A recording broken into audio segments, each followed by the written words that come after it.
تاني من أول وجديد، وأحقق حلمي مهما كان بعيد.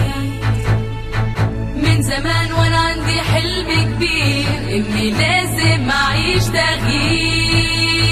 ما بقاش عندي خوف، النهاردة هشوف اللي عمري ما حلمت ألاقيه. واثقة إني هقدر في الدنيا أغير وأتحدى اللي كنت أنا فيه. غيري حياتك مع أوريفليم. أوريفليم شركة الجمال الأولى في البيع المباشر في مصر. معاكم دينا اسماعيل، سيلز دايركتور أوريفليم مصر. النهارده وزي عادتنا بنتكلم على خطة نجاح في أوريفليم، واحنا عودناكم الفترة اللي فاتت ان احنا بنقدم انواع مختلفة من التدريبات.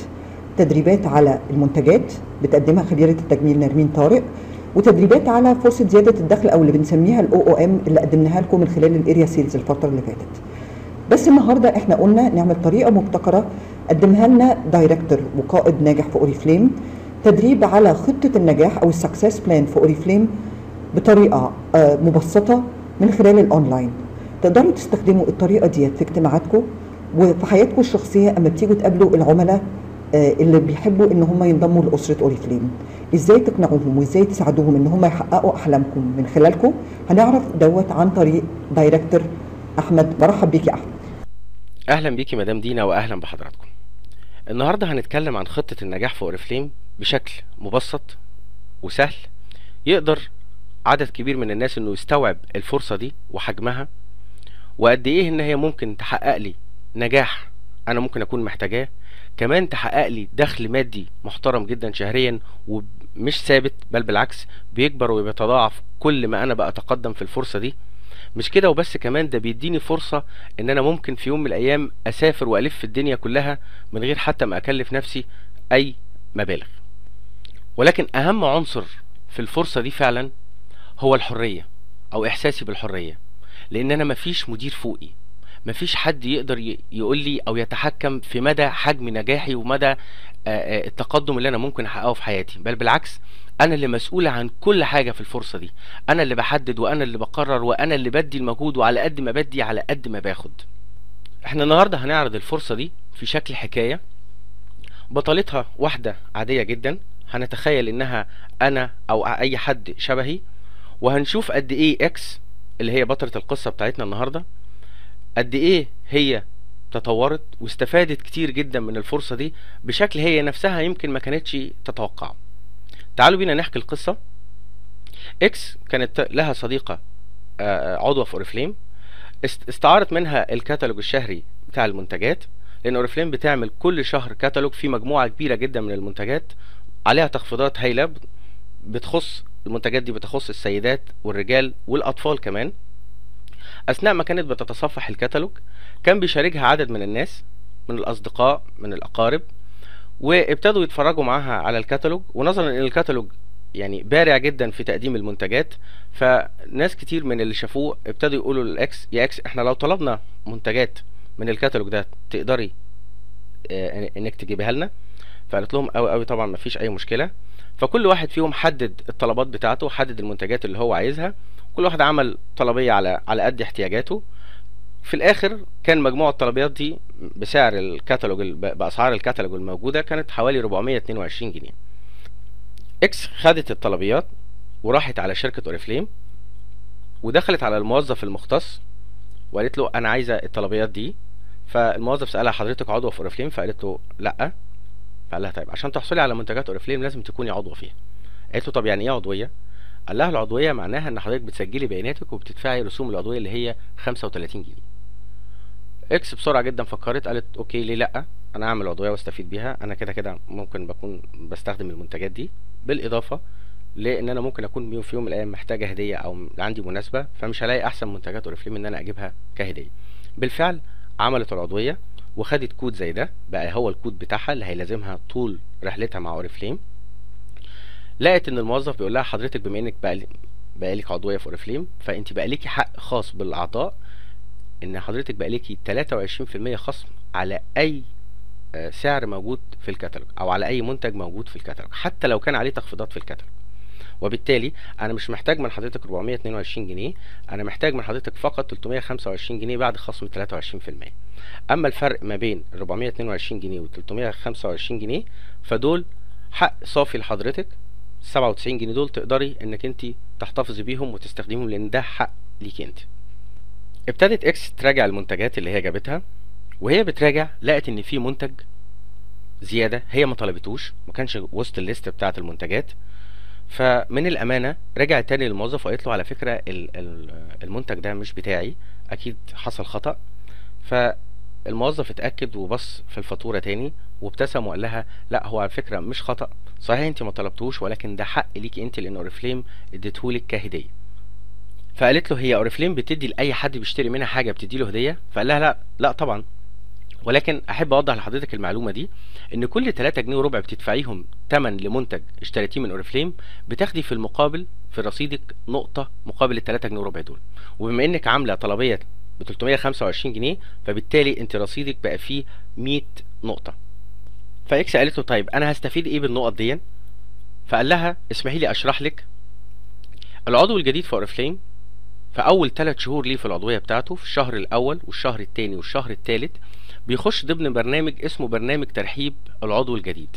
والبرنامج ده بيديله الحق ان على كل ما بيعمل طلبيه ب 100 نقطه وعلى اول 100 نقطه فقط بيستحق هديه بتكبر كل شهر عن الشهر اللي قبليه. وبالتالي بما ان حضرتك عملت 100 نقطه الشهر ده وكان ده الشهر الاول لبرنامج الترحيب بتاعك، يعتبر برنامج الترحيب الاول، فحضرتك بالفعل استحقيتي المنتج اللي حضرتك فاكراه ان هو زياده. طبعا اكس اتبسطت جدا وقالت مجرد مشوار صغير انا عملته طلع لي فيه مبلغ مادي محترم وهديه، طبعا شيء جميل قوي. اكيد الشهر الجاي انا هعمل نفس القصه عشان اكمل استفادتي ببرنامج الترحيب.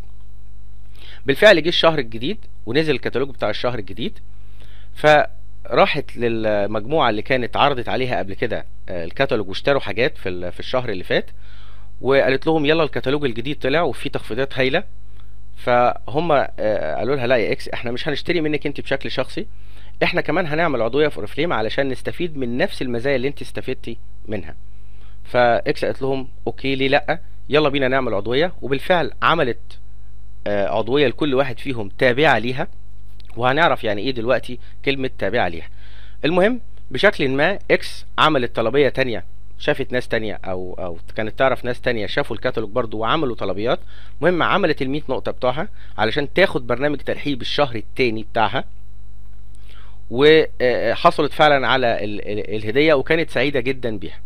في نفس الوقت طب ما كل عضو من الاعضاء اللي دخلتهم دول ما بقى عنده نفس الفرصة بتاعت اكس، فبالتالي كل واحد فيهم كان عنده هدف ان هو كمان يعمل طلبية ب 100 نقطة، سواء كان هيشتري منتجات شخصية ليه هو او كان هيشتري منتجات لناس تانية مش اعضاء في اوريفليم هو يعرفهم.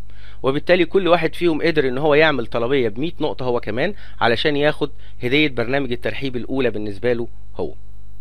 في نهاية الشهر فوجئت اكس ان شركة اوريفليم بتكلمها وبتقول لها يا اكس لو سمحتي تشرفينا علشان تستلمي البونص بتاعك. فقالت لهم بونص؟ قالوا لها ايوه في بونص لحضرتك. قالت لهم ليه؟ انا عملت ال 100 نقطه بالفعل بتاعتي وخدت الهديه بتاعتي وخدت فرق 23% بتوعي، فالبونص ده عباره عن ايه وجه ازاي؟ فالموظف شرح لها وقال لها اسمحي لي ان انا اوضح لحضرتك البونص ده جه ازاي، مع ان حضرتك في المستقبل مش مضطره ابدا انك انت تشغلي بالك ازاي البونص ده بيتحسب او بيجي ازاي، لان في سيستم كبير جدا متكلف فلوس كتيره قوي اوريفليم عاملاها علشان يحسب لكل عضو هو عمل قد ايه بالظبط وايه مستحقاته بشكل كامل. والسيستم ده تقدري انك تطلعي فيه من احد الفروع بتاعت اوريفليم او حتى وانت في البيت من خلال الانترنت. طالما بقيتي عضوه في اوريفليم تقدري انك تخشي على الاكونت بتاعك من موقع اوريفليم الرسمي اللي هو eg.oriflame.com وتتعرفي على كل الريبورت بتاع حضرتك انت وكل الناس التابعين ليكي اللي انت عملت لهم عضويات تابعه ليكي، كل واحد فيهم بالظبط عمل ايه. فاسمحي لي دلوقتي اشرح لك انت ازاي استحقيتي البونص ده. طبعا حضرتك كنت سبب في ان الخمسه الاعضاء اللي تحتيكي دول كنت سبب في ان هم كانوا يبقوا اعضاء في اوريفليم، ولولا انت ما كانوش بقوا اعضاء في اوريفليم. وبالتالي وبسبب عضويتهم في اوريفليم ابتدوا يدخلوا الاوريفليم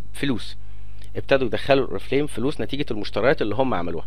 وبالتالي اوريفليم بتعتبر حفاظا على الحقوق بتاعتك ان انت كنت سبب في ده، فهي بتعترف لك بالجميل وبتقولك ان كل المشتريات بتاعه الاعضاء التابعه ليكي هتنسب اليكي بالظبط اكنك انت اللي عملتيها بالفعل.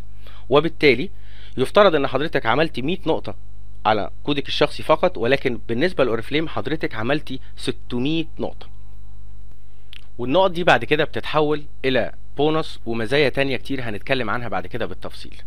وطبقا لانك انت جايبه 600 نقطه، فحضرتك بتندرجي في احد المستويات اللي محددها اوريفليم، اللي تقدري من خلالها انك تكسبي من 0% لغايه 21% من اجمالي مشترياتك ومشتريات كل التيم بتاعك.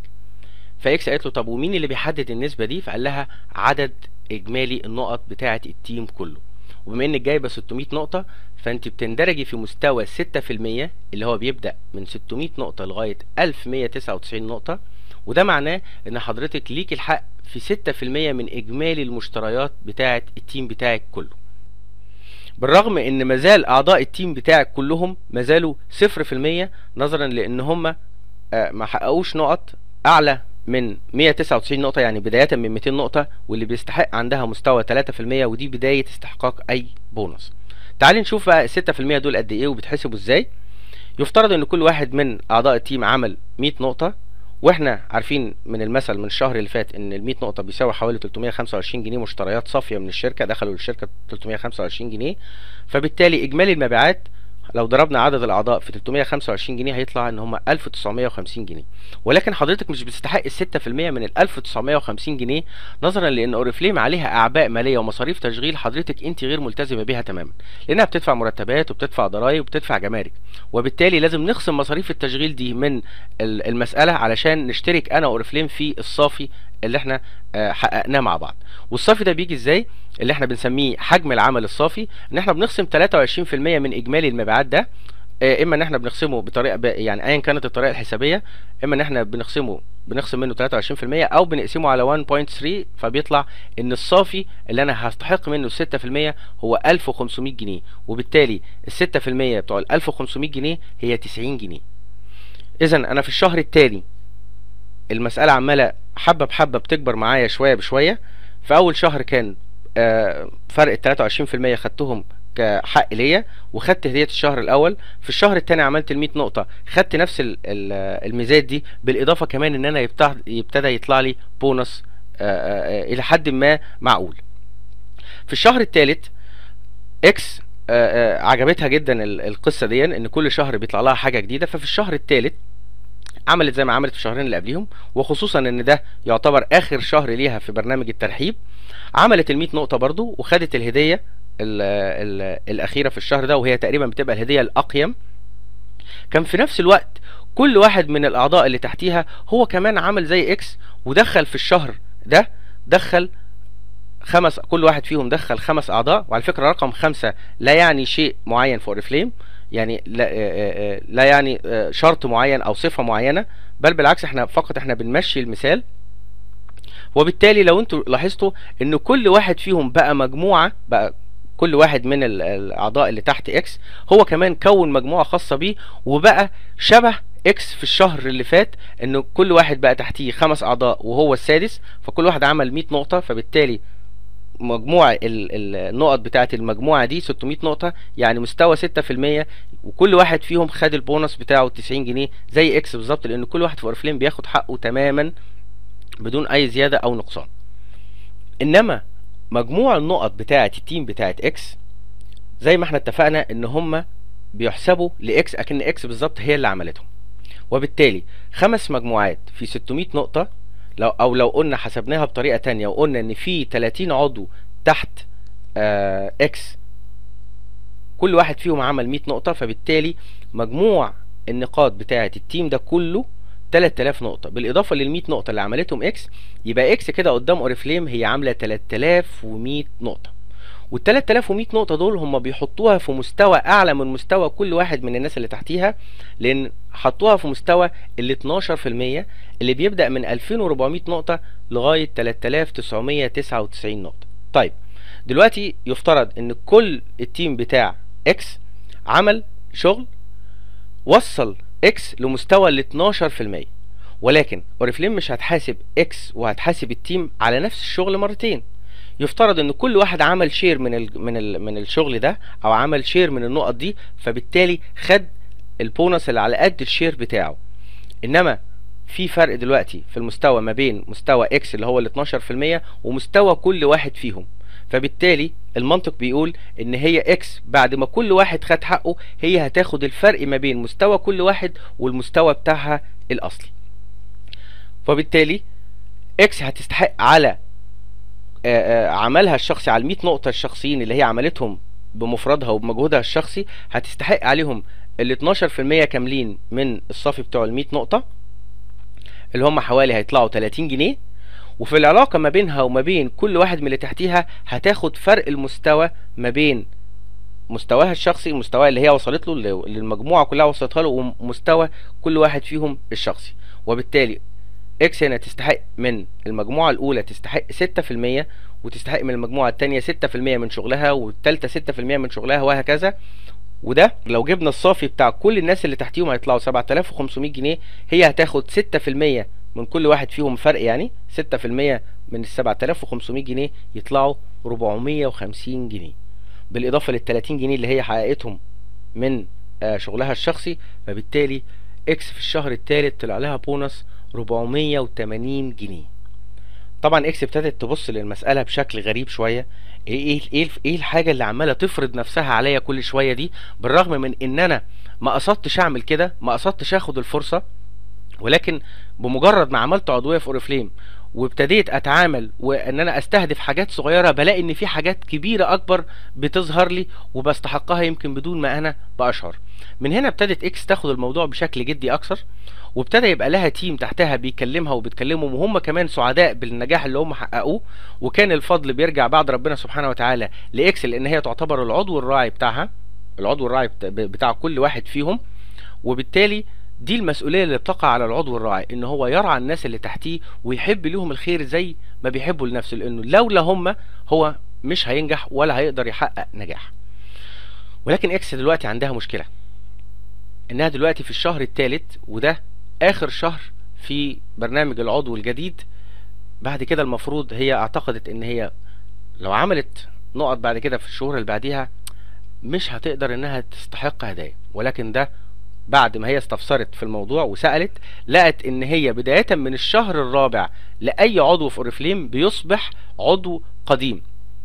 وبالتالي العضو القديم ده بيبقى له برنامج خاص لوحده بتاعه كل شهر برضو، بس بدل ما كان بتستحق الهدية على ال 100 نقطة، لا ده لازم تعمل طلبية ب 200 نقطة علشان تستحق الهدية. وده بيسموه برنامج العضو القديم، او بيسموه برنامج الاعمال.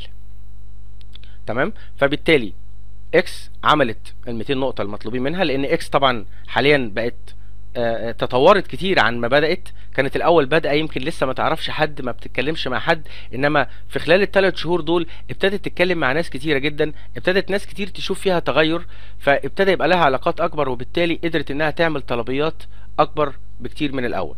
فعملت ال 200 نقطه وخدت هديه برنامج العضو القديم، الا ان كان في نفس الوقت التيم اللي تحتها كان عمال يكبر وينمو بشكل متصاعد جدا، نظرا لان كل واحد من ال5 اللي كانوا موجودين في الشهر الثاني اللي فات، كل واحد هو كمان استغل نفس الفرصة وعمل، كل واحد عمل عضوية ل5 اعضاء تحتيه. وبالتالي لو جينا لاحظنا هنلاقي ان كل واحد فيهم عمل مجموع البونص بتاع النقط بتاع التيم ده والتيم ده والتيم ده، كل واحد فيهم عمل 3100 نقطة. وده شبه اكس في الشهر اللي فات بالظبط. يعني اذا ان كل واحد فيهم مستواه 12%، وبالتالي خد المكافأة بتاعت ال 12%، بما في ذلك الفرق اللي بينه وبين الأعضاء اللي تحتيه، زي اكس بالظبط في الشهر اللي فات.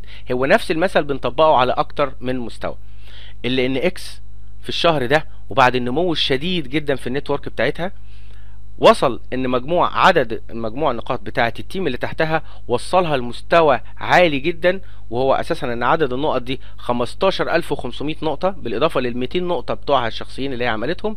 فبالتالي بقى مجموع النقاط او نقاط المجموعه بتاعتها 15700 نقطه، وده بيحطها في مستوى ال 21% اللي بيبدا من 10000 نقطه الى ما لا نهايه.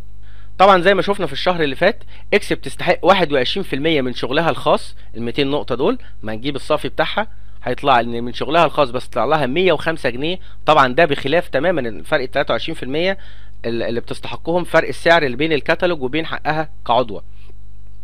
انما في العلاقه اللي بينها وما بين كل عضو تحتيها، فهي بتاخد الفرق المتبقي ما بين مستواها ال 21% ومستوى اي حد تحتيها ال 12%. يعني هتاخد من كل واحد فرق 9%، وال9% دي بعد الحسابات كل واحد هتستحق من كل واحد 675 جنيه من كل واحد. لو جينا جمعنا اللي هي كسبته من كل التيم اللي تحتها واللي كسبته من شغلها الشخصي، هنلاقيهم ان في الشهر ده وصلت البونص ل 3480 جنيه.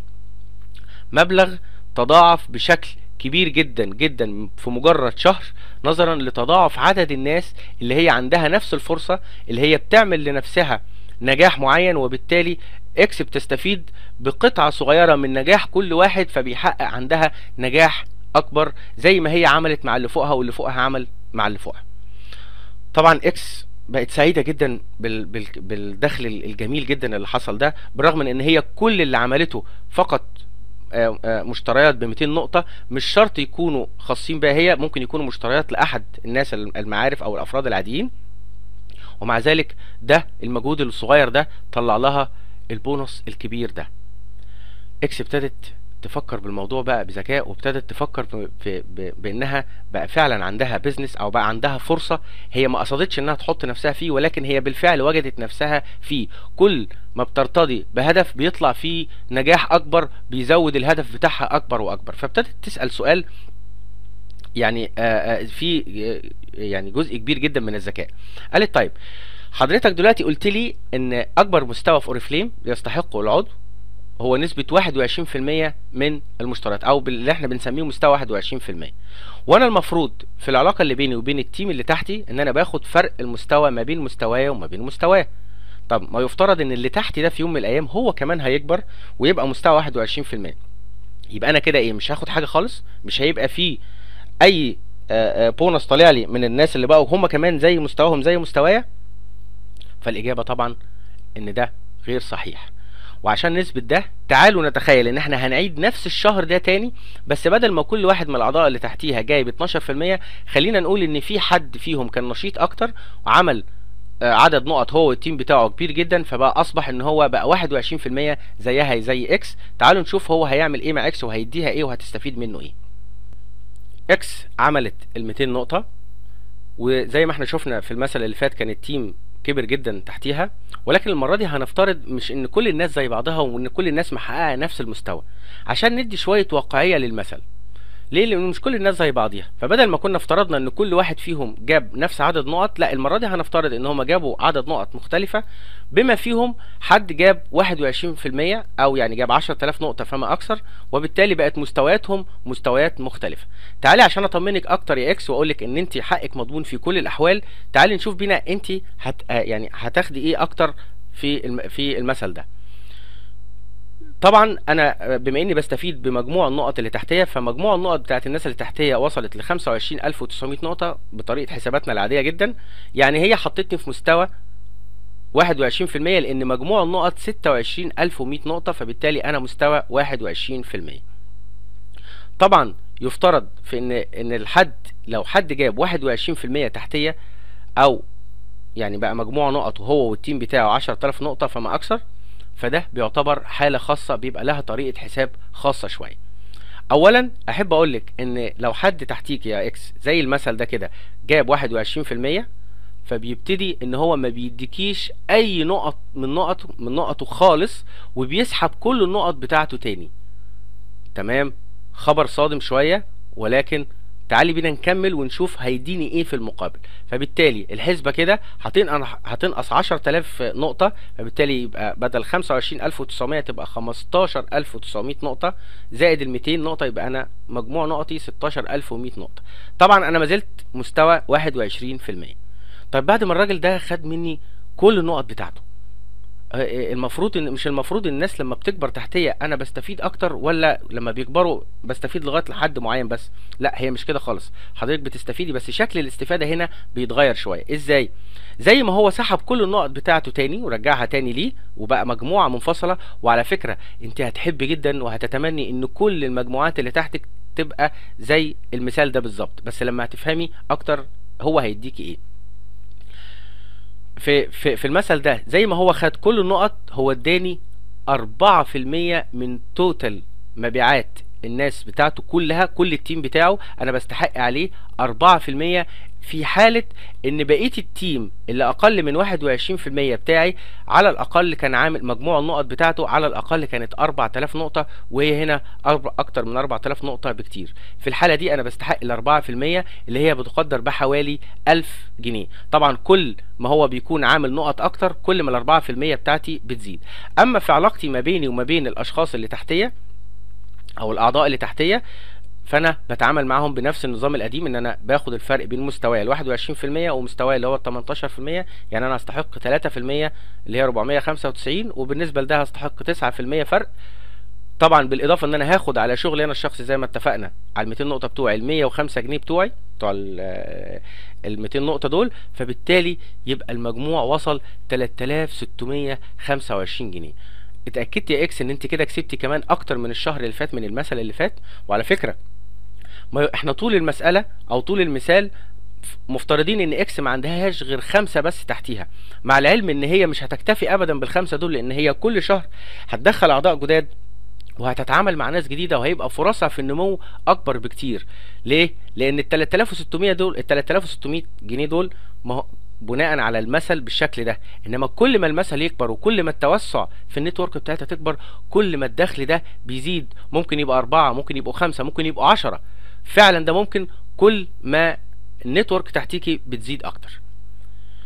بكده اقدر اقولك ان انت حققتي دخل محترم انت تستحقيه، انت ليكي دور فيه، لان كان ليكي دور مع كل عضو من الناس اللي تحتيكي دول. محدش في اوريفليم له فضل على حد، لا بالعكس، احنا داخلين شراكه مع بعض، كل واحد فينا بيأدي الدور اللي عليه وبيستفيد بمجهود التاني.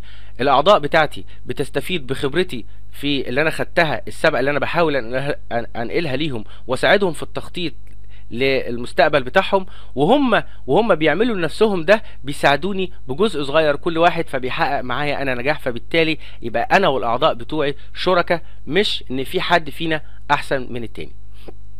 خلينا نقول هنا يا اكس، تعالي نشوف هل انا طول الوقت بحاول اقنعك بقولك ان الفرصه كلها عباره عن انكم بس داخل نتيجه او مبني على حجم المبيعات بتاعتك؟ لا، تعالي نشوف ما هو اكثر من ذلك. زي ما تعودنا ان كل مرحله بنلاقي فيه حاجه جديده اكتر واكتر. عايزه بس اطمنك اللي احنا وصلنا له لغايه دلوقتي ده لا يمثل شيء من اللي لسه جاي. يلا بينا نشوف اكس قدامها فرص ايه اكبر بكتير من مجرد دخل بينمو. صحيح هو دخل كبير ودخل محترم، بس في ما هو اكبر واعظم من كده بكتير. يلا بينا نشوف اكس ايه اللي مستنيها. فاكره يا اكس اول مره جبت فيها ال 21%؟ كان الشهر اللي فات اللي احنا كنا بنحكيه من شويه. اول مره جبت فيها ال 21% دي بدايه لتحقيق نجاحات تانية اكبر بكتير من مجرد دخل شهري انا ابتديت ابقى ضامناه نتيجه شغل وحجم مبيعات كبيره انا ابتديت انا اعملها انا والتيم بتاعي. ده انا مش بس بقيت يعني اخد المزايا على حجم المبيعات، لا ده انا كمان بقيت اتحاسب واخد ميزات اكتر على تكرار المستويات اللي انا بحققها في المبيعات بتاعتي. ازاي؟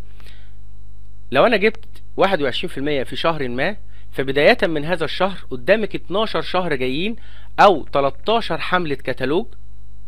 لو انا قدرت ان انا اكرر مستوى ال 21% ده 6 مرات سواء كانوا متصلين او منفصلين، مش شرط يكونوا ورا بعض، بالطريقة دي هوصل للقب، ان انا هحصل على لقب هيبقى اسمه دايركتور. هاخد بونص على اللقب ده $1000 لمرة واحدة فقط.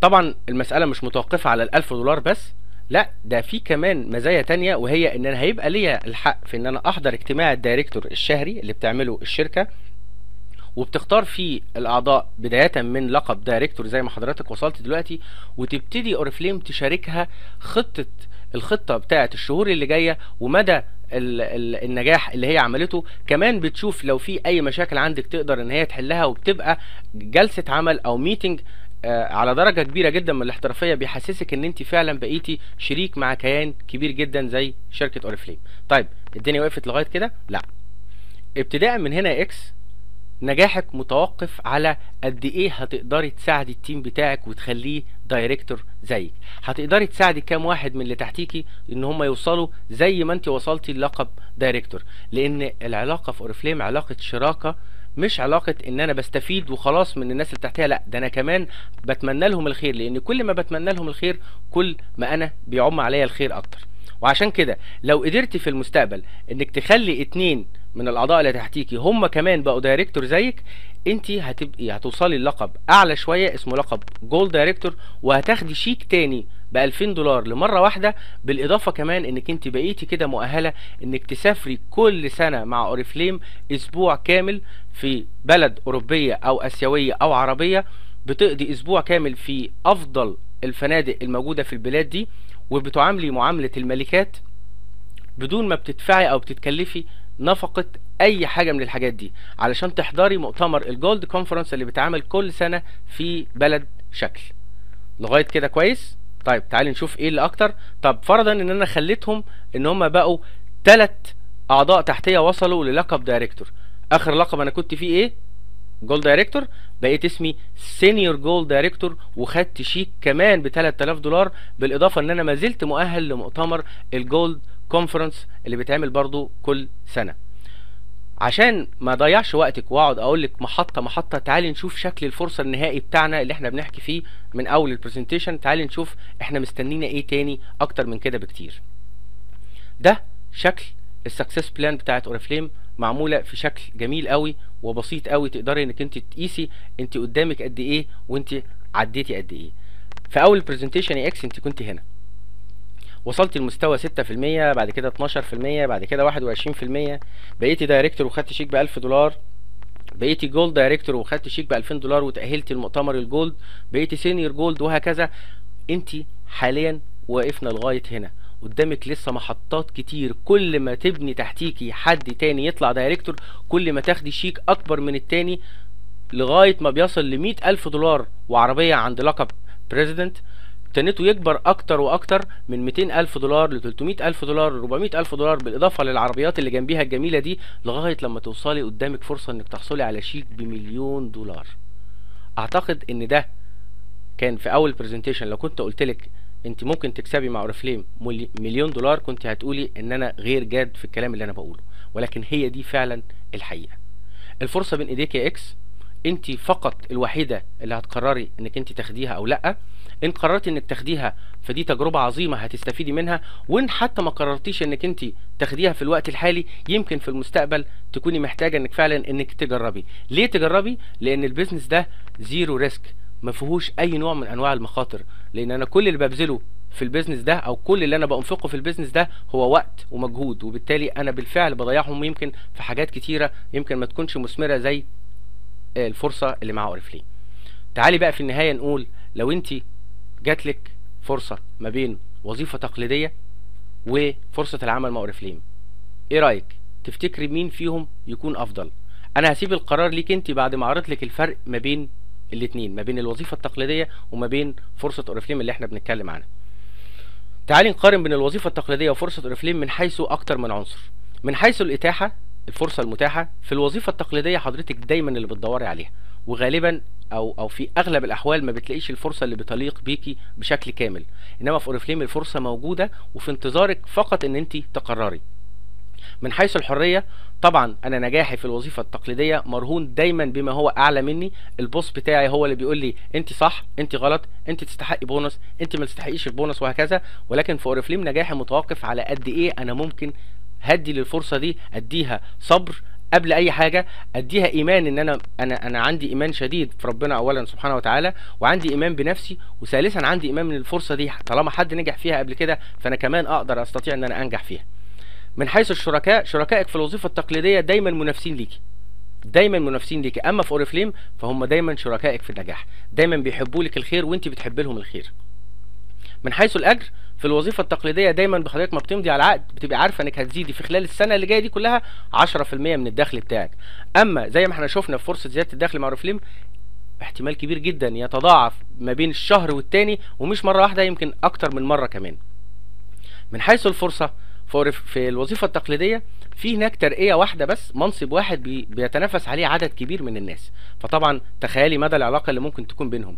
اما بالنسبه لاوريفليم فالفرصه عند كل واحد فينا زي التاني بالظبط، فقط اللي بيدي اكتر هو اللي بيعلى اكتر، وهو ده العدل بعينه.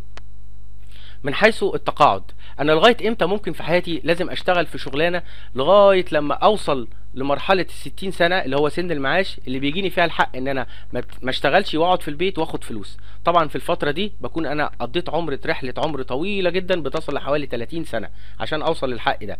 انما في اوريفليم انا ممكن اكتفي بنجاح بقدر من نجاح معين من المحطات الكتيره دي، مع اني اشك انك انت هتتوقفي، ولكن ليا الحق ان انا احب ان انا اتوقف. ممكن اتوقف بس ما زال الانكم بتاعي شغال حتى لو انا ما اشتغلتش. معنى الكلام ده ايه؟ ان انا اللي بختار وقت التقاعد بتاعي. من حيث الاستفاده، انا في الوظيفه التقليديه بعمل نفس المجهود وبكرره كل يوم وبقبض عليه مره واحده اخر الشهر. في اوريفليم انا ممكن اعمل مجهود واحد مع شخص واحد، الشخص ده يعمل علاقات ويعمل عضويات مع ناس كتيره جدا ويعمل تيم جامد جدا، لمجرد ان انا عملت معاه هو نفسه مجهود واحد استنسخت نفسي فيه، فبالتالي هو قام بنفس استنساخ نفسه في عدد كبير جدا من الناس. من حيث الالتزام، انا في الوظيفه التقليديه لابد ان انا اروح مكان معين في ميعاد معين عشان اعمل حاجات معينه. في اوريفليم انا اللي بحدد كل حاجه، من حيث الزمان، من حيث المكان، من حيث انا عايز ابقى ايه في قد ايه، كل ده في ايدي انا. التفرغ، عشان تشتغلي في وظيفه تقليديه لازم يكون عندك تفرغ كامل، لان ال8 ساعات اللي بتشتغليهم في الوظيفه التقليديه لابد ان هم يكونوا كاملين. اما في اوريفليم انا ممكن وانا في جوه وظيفه تقليديه انا بعمل شغلي في اوريفليم، مجرد مكالمه تليفون، مجرد ميتنج هعمله بعد الشغل يقدر ان انا اوصل بيه للمستويات اللي احنا شفناها دلوقتي دي. اما اهم حاجه بقى في الدنيا وهي اللي بتفرق فعلا اوريفليم عن اي حاجه تانية، ان انا في الوظيفه التقليديه دايما بستفيد بمجهودي انا الشخصي فقط، انا ما بقبضش على مجهود حد تاني.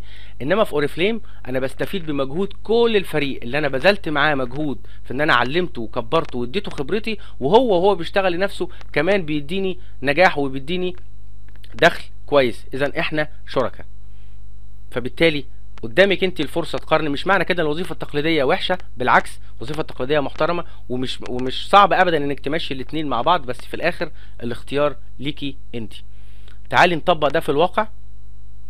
في نوعين من السباق الرياضي زي ما احنا عارفين، في نوع اسمه الماراثون ونوع اسمه الريلي. الماراثون ده عباره زي ما احنا شايفين في الصوره اللي على الشمال، عباره عن 300 400 واحد 1000 واحد بيجروا كلهم نفسهم في ان هم واحد فيهم بس اللي هيطلع الاول، والباقي كلهم الباقي 999 فرد التانيين مش هيطلعوا الاول او مش هيفوزوا بنفس فرصه الشخص الاولاني.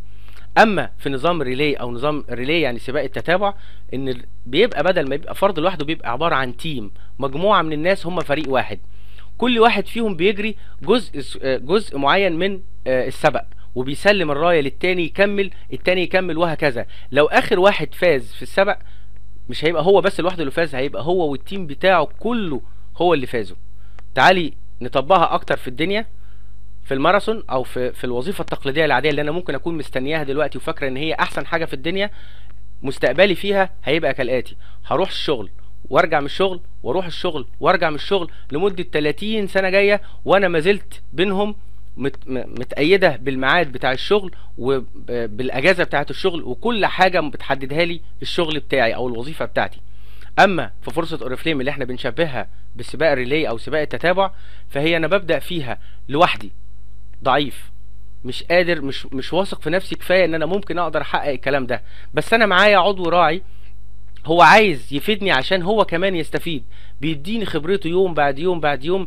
بعد مع الوقت بتقدم وببتدي الاقي انا كمان الشريك اللي عايز يشاركني انا كمان في نفس الفرصه دي، بشتغل انا وهو وبنبقى احنا الاثنين تيم وتبقى ايدينا في ايدين بعض.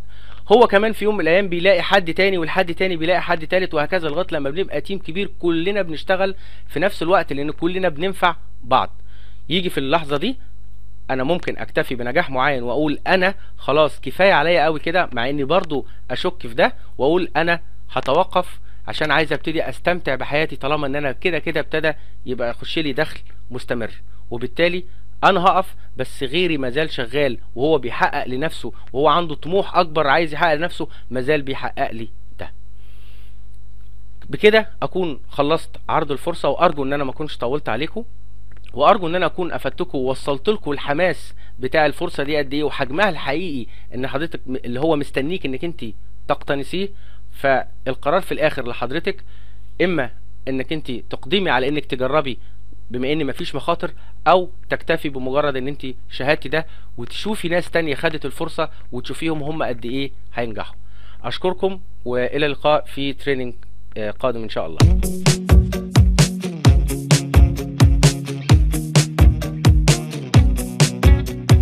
I used to think this is it. I guess I always wanted to dare to dream, make a change, imagine it's possible.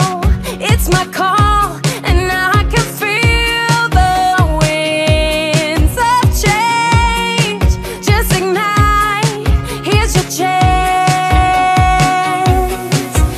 If you can imagine it, you can achieve it. Oh, if you can dream it, then you can become it. Imagine it's possible. I've got a feeling it's now or never. Nothing's gonna stop you if you really wanna be all that you can be. Imagine it's possible. Settle your dream for a higher level. I know I can make it. I got what it takes. Imagine it's possible. These are the times when you see that anything could happen fast. Who'd have thought from one day to another tables turned? When it's right, you just wanna get on board. Just ignite, here's your chance. If you can imagine, then you can achieve it. Oh, if you can dream it, then you can become it. Imagine it's possible. I've got a feeling it's now or never. Nothing's gonna stop you if you really wanna be all that you can be. Imagine it's possible. Settle your dream for a higher level. I know I can make it. I got what it takes. Imagine it's possible.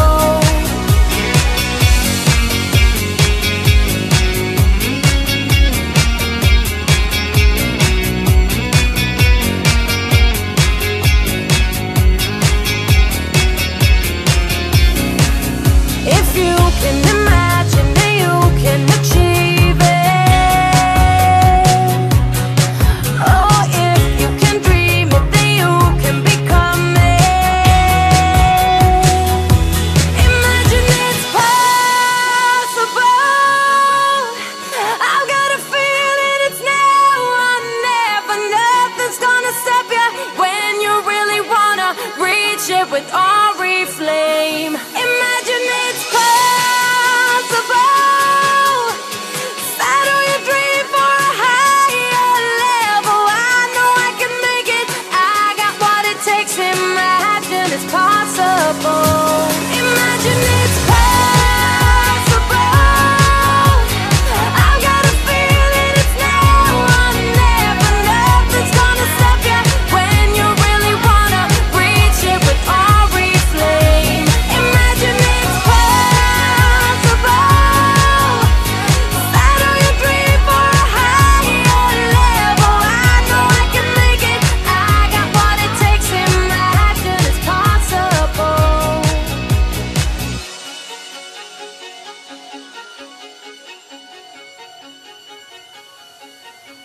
Imagine it's possible.